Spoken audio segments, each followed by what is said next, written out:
Pati ebidensya nila, pati yung pangangatwiran ng kapwa-abogado nila, lilinawin sa proseso sa harap ng korte.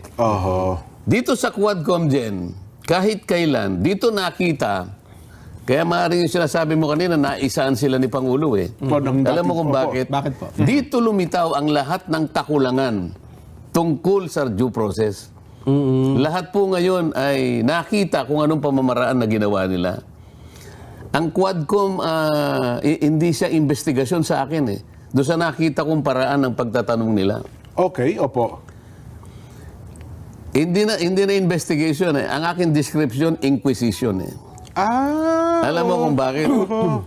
Yung inquisition kasi, ang kanyang pagkakaiba sa investigation, sa aking pagkakaalam, yung investigation presupposes a legal inquiry na kung saan merong dalawang panig na nag-uusap. Okay? Kaya nag-iimbestiga. At merong isang neutral na arbiter na nandun, maring huwes. Yung inquisition ay isang uri ng investigasyon na walang pakialam sa karapatan, nangaharap sa kanila. Naalala mo yung inquisition? Yes po. Na yun ay mabalasik. Walang ebidensyang pinag-uusapan dyan. Wala kang karapatan ipagtanggol mo yung sarili mo eh. Katulad nitong pagharap ni Pangulong Duterte, nasaan ang due process dyan? Liliwanagin natin isa-isa. Para siyang akusado eh.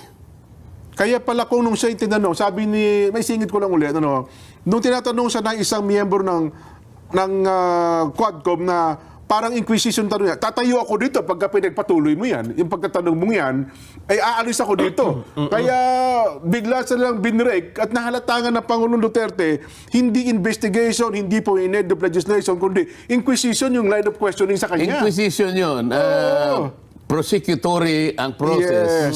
Persecution pa nga kapag tinignan mo.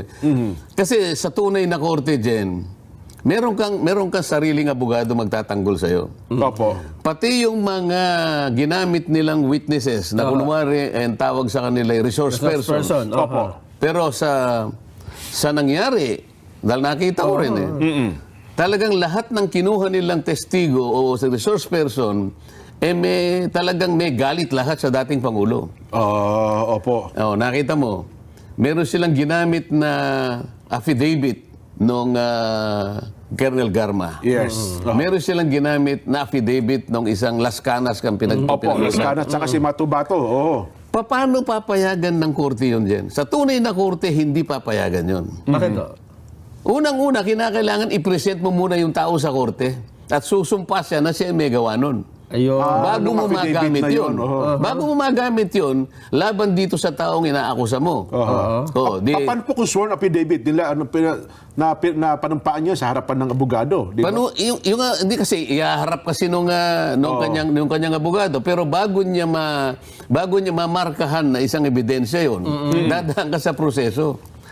Kung halimbawa, nasa prosecution siya, meron ka ba kanyang affidavit na ginawa tungkol sa iyong pagpapahayag. Kasi ngayon, pinapayagan na yung judicial affidavit eh. Para lang mapadali yung paglilitis.